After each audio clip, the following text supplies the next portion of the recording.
Hello traders, it's Tuesday, March 8th. We're about an hour into trading. I wanted to try and get this video out quickly. Yesterday's picks, I hit two of them. JD was one of them. It was not my pick of the day, but you can see that's about where the video came out. Ooh, did that stock have a nice drop from about $61 down to $57. So you had an opportunity to make some really nice money on that one. When that was my other pick of the day yesterday. Video came out right in this area here. Call it $76 or so. Stock all the way down to $70 this morning. $6 winner. That's what I like to do. I show you the pick. The next day I review the pick, show you how it did.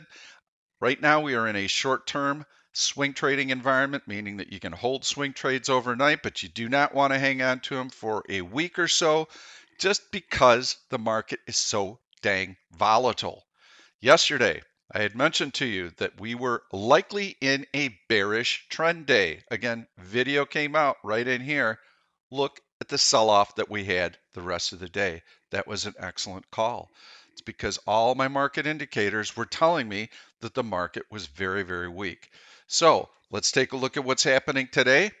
If you look at the price action, we had an early attempt at a rally. I'd mentioned to my members, fade any bounce. Any bounce early is going to be a shorting opportunity. And that's exactly what happened. Well, how did I know that? Because when you have persistent selling pressure like this, buyers are not feeling like this is their last opportunity ever to buy stocks at this bargain level. Heck no. They want to see support, and they want to see multiple support. They want that support confirmed. So you get your little bounce early, and then the sellers are right back, and the buyers do not have any conviction. So you get a drop like this. But what is different today versus yesterday, you can see how all the bounces were suppressed, really could not get anything going. This morning, hey, we got some long green candles in here. That's certainly different. That tells me that we're going to see some buying. Now, we also are not likely to see back-to-back long red candles of that magnitude. You just don't see them very often. You don't see long green candles of that magnitude either unless you're low in terms of the 60-day range. If you're going to see stacked long red candles, they tend to happen up near the 60-day high, but not down here near the 60-day low. So I believe this is going to be a day of rest for the market. On a longer term basis, my market opinion has shifted from bullish to neutral. Why? Because we're in a downward sloping channel right now. We've spent a lot of time under the 200-day moving average. We can put that up. You can see how we've not been able to get above it for about 15 days now. So we've got that also working against the market. We are spending time below a major moving average. Now, over the course of the last 12 years, look at this market strength. You do not go shorting the market. You do not change your market opinion until you have reason to. Well, right now, you can see that the selling pressure has been sustained. Previously, every little dip, buy, buy, buy, buy, buy everything. Every little dip gets bought. Not the case right now. Now we're starting to spend time below those major technical support levels, and you can see that the channel is pointing lower, and these channels are very stubborn and they are not typically resolved until you have a selling climax that would lead to a capitulation low on a daily chart. We got the FOMC coming up a week from tomorrow. We have some news coming out Thursday that could make people nervous, and that is the CPI. Get a hot CPI number that's going to almost guarantee that the Fed is going to have to raise 50 basis points. So let me review everything because there are a lot of moving parts to this. On a longer term basis, my bias has gone to neutral. I'm not going to shift immediately to bearish because I don't have enough confirmation that the market is going to continue to break down. So at very least, I'm neutral right now. On a shorter term basis, I am bearish. Shorter term being the next 2, 3, 4 weeks. I see us continuing to drift lower until we have that capitulation low. I think 390 on the SPY is a level that can be reached. For today, we're not going to see another long red candle like that. In fact, there's a chance for us to have a mini bounce into this candle and close a little bit higher today.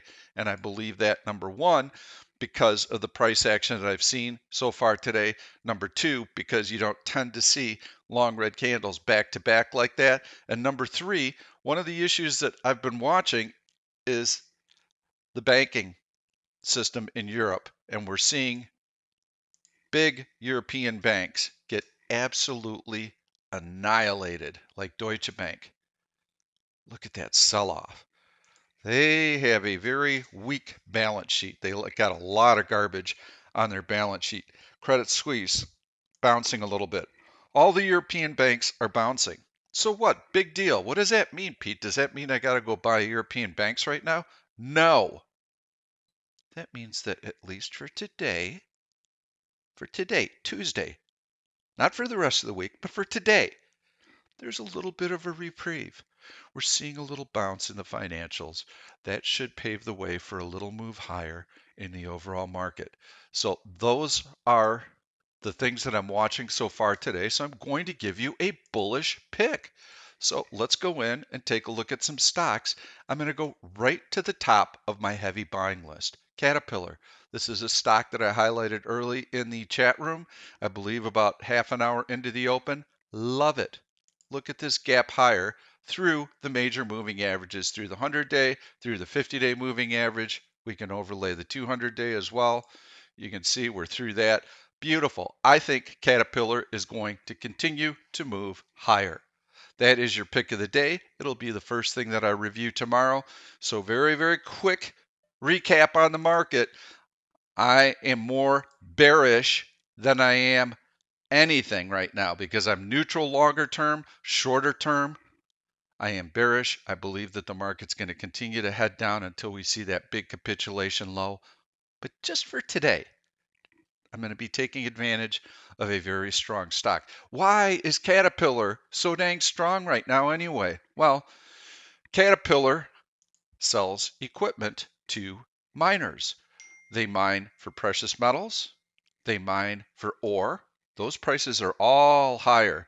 And they also are used for mining oil in the tar sands of Canada. So that's why Caterpillar is currently seeing this strength. We've seen a lot of strength in the basic materials stocks. So that's where this comes into play. I think you're going to continue to see Caterpillar move higher. Plus, Caterpillar, I'm sure, also provides heavy equipment to the oil industry, and they're probably going to see more rigs going up. So that's your long of the day. Like Caterpillar, we'll see you tomorrow. Thank you for watching this YouTube video. I'm Pete Stolzers, and I'm going to keep the trade ideas coming along with lots of education. So make sure to subscribe to the channel and please turn on your notifications so that you never miss another trade. If you like the content, please give it a thumbs up. I've loaded 2 other videos that I think you're really going to enjoy. Stay tuned. We'll see you soon.